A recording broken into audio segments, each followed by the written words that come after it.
Para saudara dan saudari yang Tuhan cintai, selamat pagi dan selamat bertemu lagi dalam Renungan Harian edisi hari Rabu tanggal 25 November 2020. Mengawali hari yang baru ini, kita hendak mendengar dan merenungkan sabda Tuhan. Marilah sebelum kita mendengar dan merenungkan sabda Tuhan, kita berdoa.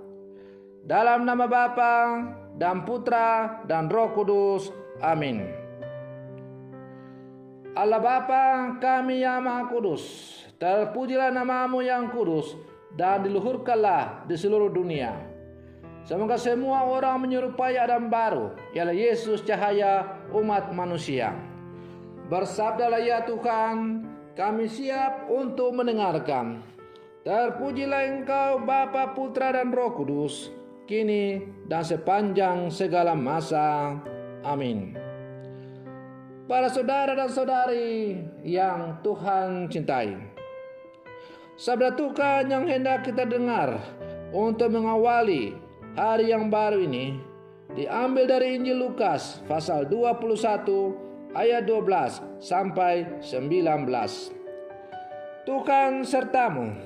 Inilah Injil Tuhan kita Yesus Kristus menurut Santo Lukas. Pada waktu itu Yesus berkata kepada murid-muridnya, akan datang harinya kalian ditangkap dan dianiaya. Karena namaku kalian akan diserahkan ke rumah-rumah ibadat, dimasukkan ke dalam penjara, dan dihadapkan kepada raja-raja dan para penguasa. Hal itu akan menjadi kesempatan bagimu untuk bersaksi. Sebab itu, tetap teguhlah di dalam hatimu. Jangan kalian memikirkan lebih dahulu pembelaanmu. Aku sendirilah yang akan memberi kalian kata-kata hikmat, sehingga kalian tak dapat ditentang atau dibantah lawan-lawanmu.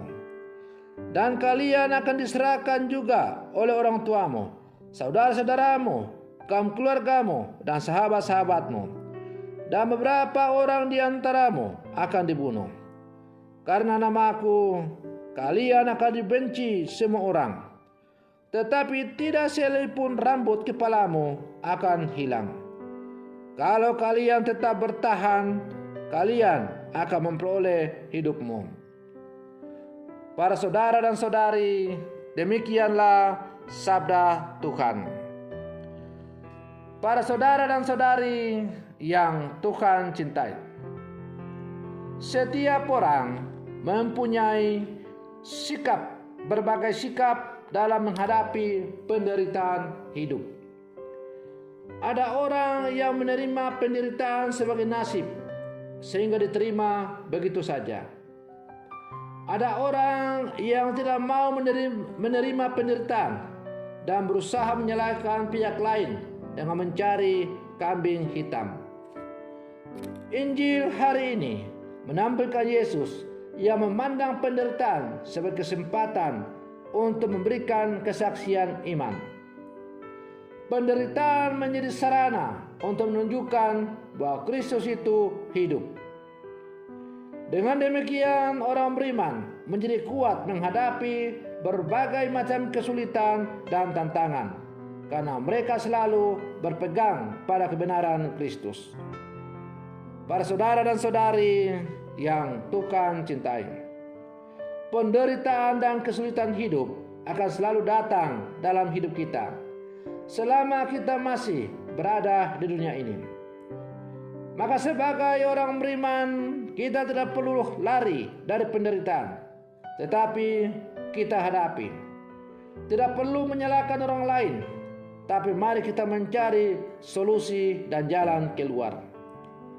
Allah membekali kita dengan akal budi, hati nurani, berbagai kemampuan, dan orang lain yang hadir sebagai sahabat dalam hidup kita, agar kita dapat tahan dan dapat menghadapi penderitaan hidup itu.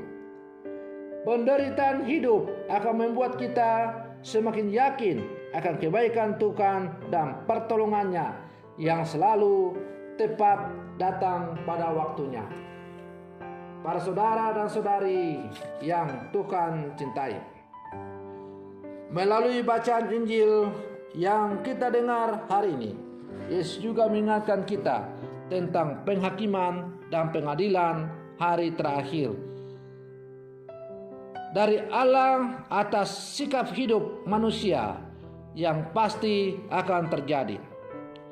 Bagaimana penghakiman itu terjadi tetap menjadi pertanyaan dan permenungan sepanjang zaman.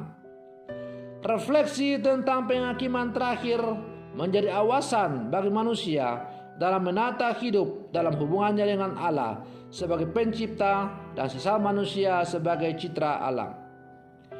Allah sebagai sumber kebaikan menghendaki manusia hidup berdampingan secara damai, saling tolong-menolong dan bekerja sama menghadirkan kedamaian dan kebahagiaan bersama di dunia ini.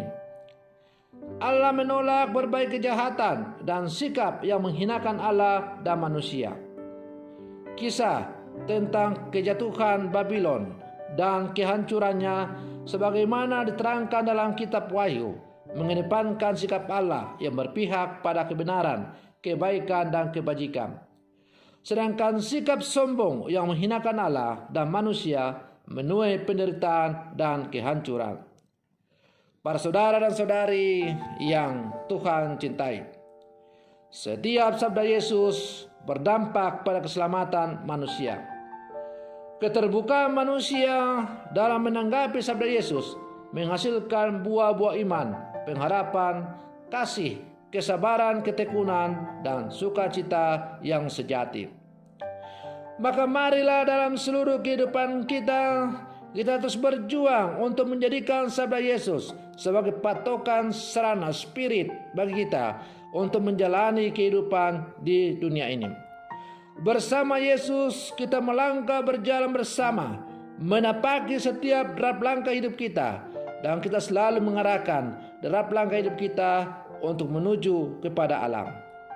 Meskipun ada banyak tantangan yang datang silih berganti menghadang kita, tetapi karena kita yakin berjalan bersama dengan Yesus, maka tantangan itu akan mampu kita atasi karena Tuhan selalu berjalan bersama dengan kita.